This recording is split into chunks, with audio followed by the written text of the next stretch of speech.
Hello mga kabaro, ayan po tayo ngayon. Nandito pa rin po ako sa barko, kaso mo hindi ako makalabas.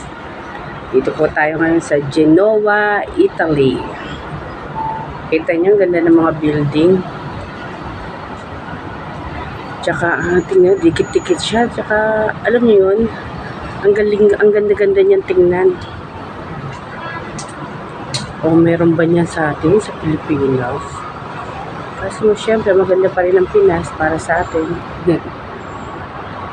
Di nga lang po nakalabas. Kasi po nag-a-adjust pa.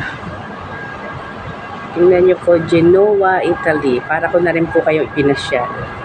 Nakita nyo na rin pong itsura. Kung kahit konti lang, at least po, naigala ko na rin po kayo. Dito lang po ako lagi sa loob ng barko, tapos i-video ko na lang po para makita nyo rin po kung ano itsura sa labas. Oh, ganda po siya.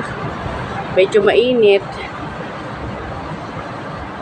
Mas mainit. Parang klima lang din po sa atin sa Pilipinas. Tulad din lang po. Yan, meron din po tayo mga kalapit na barko, kasi mga yate yata po.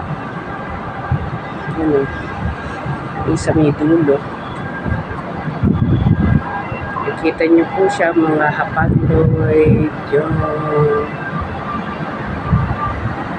GNB, tapos yung iba mga local dito na yate.